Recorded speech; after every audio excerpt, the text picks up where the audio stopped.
2025 SLST এবং ongoing নিয়োগ নিয়ে গুরুত্বপূর্ণ আপডেট। প্লিজ তোমরা ভিডিওটা মন দিয়ে দেখবে। ওবিসি 7% আইনি দিক থেকে একদম ক্লিয়ার হয়ে গেল। সুপ্রিম কোর্ট থেকে কেসটা কিন্তু উইথড্র হয়ে গেছে। মানে রাজ্য সরকার যে বিলটা পাস করেছিল ওবিসি 7% 66 বৈধ, সেটা কিন্তু আর আইনি দিক থেকে কোনো বাধা থাকলো না।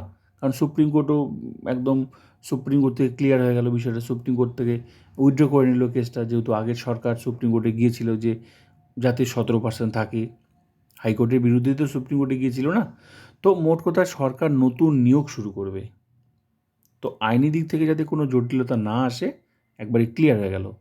এবার বিষয় হলো যে অনগোয়িং নিয়োগগুলো 2025 SLST, group C, group D, 9, 10, 11, 12 সঙ্গে 11, 12 টিচার্স সঙ্গে আরও অনগোয়িং নিয়োগ আছে। যেমন তোমার প্রাইমারি আছে, পুলিশ আছে। পুলিশ তো প্রায় শেষের পথে, ওটাও প্রায় রেজাল্ট দিলেই ওদের জয়েনিং শুরু হয়ে যাবে। তো এগুলো কিন্তু ওবিসি 17% নিয়ে হয়েছে। তো আমার যেটুকু মনে হচ্ছে যে অনগোয়িং নিয়োগগুলোতে 17%ই থাকবে। নেক্সট যে নিউ রিক্রুটমেন্টগুলো 7% হবে, এটা আমার মতামত। ঠিক আছে, এবার কেন বলছি, কারণ দেখো ওবিসি 17% নিয়ে তো অনেকেই তার চাকরি করছে, তাহলে কি তাদের চাকরিগুলো চলে যাবে?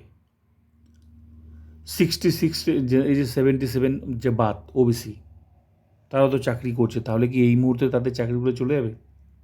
কখনোই যাবে না। যেগুলো হয়েছে হয়েছে, ঠিক তেমনি যেমন যে নিয়োগগুলো শুরু হয়েছে প্রসেস শেষের দিকে, সেগুলো হয়েছে। তবে যদি তোমরা বিষয়টা একটু নর্মালভাবে ভাবার চেষ্টা করো, যদি এটা সুপ্রিম কোর্ট থেকে ক্লিয়ার না করে নিত, তাহলে যে যত নতুন নিয়োগ শুরু হতো সেখানেও তো পরবর্তীকালে কেউ যদি কেস করতো সুপ্রিম কোর্টে, তাহলে তো তারাও বলতে পারতো এটাও তো অনগোয়িং। আইনি দিক থেকে তো সুপ্রিম কোর্ট অন্য ডিসিশনও নিতে পারতো না তখন, পরবর্তীকালে যদি 7% বিষয়টা একদম ক্লিয়ার না হতো। তো যাতে নতুন নিয়োগে জটিলতা না আসে, এই জন্যই সুপ্রিম কোর্ট থেকে ক্লিয়ার করে নিয়েছে। এটা নতুন নিয়োগের ক্ষেত্রে আমার যেটুকু মনে হচ্ছে, যেগুলো শুরু হয়েছে অনগোয়িং, আমার যেটুকু মনে হচ্ছে 17% থাকবে। ঠিক আছে, আইনি দিক থেকে কোনো বাধা যাতে না আসে, কারণ নতুন নিয়োগ সরকার তো অবশ্যই শুরু করবে, যে কোনো ডিপার্টমেন্টের নতুন নিয়োগ, যার জন্যই একবারই সুপ্রিম কোর্ট থেকে ক্লিয়ার করে নিল। তবে 11-12 যেমন 2025 এসএলএসটি একদম শেষ পর্যায়ে, এমনও আছে পিভিআর মেডিকেল অনেকেরই কমপ্লিট হয়ে গেছে, শুধু অ্যাপয়েন্টমেন্টটা পেলে স্কুলে জয়েন করবে। তো শেষ পর্যায়ে 9-10-এর ডাক পেয়েছে। তবে নেক্সট যে রিক্রুটমেন্টগুলো নিউ, সেগুলো তো অবশ্যই, কারণ শুরু থেকেই একটা ফর্ম ফিল আপ মনে করো শুরু হচ্ছে, তো আইনি দিক থেকে তো 7% ক্লিয়ার হয়ে থাকলো।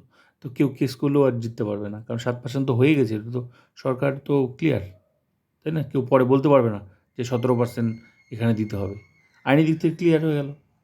তো যেগুলো শুরু হয়েছে, যেমন মনে করো ওবিসি, তাহলে এখন যদি মনে করো এখানে এই অনগোয়িংয়ে যদি এখন মানে দেখো, এখানে হওয়ার সম্ভাবনা এই জন্যই, যারা 17% নিয়ে পাস করছে, চাকরি করছে, 77 ওবিসি বাদ, তারা তো চাকরি করছে, তাদের কি চাকরিগুলো চলে যাবে? কখনোই যাবে না। ওই দিক থেকে তোমরা ভাবো যে অনগোয়িং নিয়োগগুলো যেহেতু 17% নিয়ে শুরু হয়েছে, সম্ভাবনা আছে।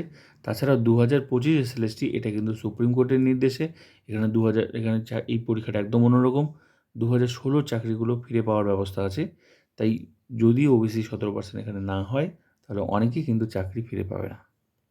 ঠিক আছে, সেম সেম কেস কিন্তু গ্রুপ সি, গ্রুপ ডির ক্ষেত্রেও। তাই সম্ভাবনা আছে এখানে কী বলে 17%।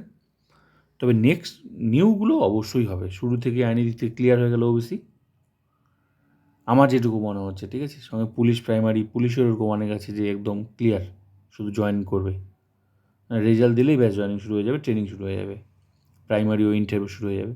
তো অনেকের ইন্টারভিউ হয়ে গেছে, যার জন্য মনে হচ্ছে ওবিসিটা 2025 এসএলএসটি তো মানে একদম ওবিসি প্রবল সম্ভাবনা, 17% প্রবল সম্ভাবনা। যদিও পুরোটা সরকারের উপর ডিপেন্ড করছে, কিন্তু এটা আমার মনে হচ্ছে এটা হবে। নাহলে তো অনেকেও আবার 17% নিয়ে, তাহলে কি যারা চাকরি করছে তাদের কী হবে? তোমরা ভাবো তো, 17% নিয়ে তো অনেকে চাকরি করছে, 77 বাদ, তারাও তো চাকরি করছে, তাদের চাকরিগুলো কি চলে যাবে? কখনোই যাবে না। সেদিক থেকে ভাবো, যেটা হয়েছে, আমার যেটুকু মনে হচ্ছে। তাছাড়া সুপ্রিম কোর্টের ব্যাপার আছে, 2016 চাকরিগুলো এখানে ফিরে পাওয়ার ব্যবস্থা আছে। এই থেকে মনে হচ্ছে 2025 এসএলএসটি 17%ই হবে। এটা আমার মতামত। তোমাদের মতামত তোমরা দিতে পারো।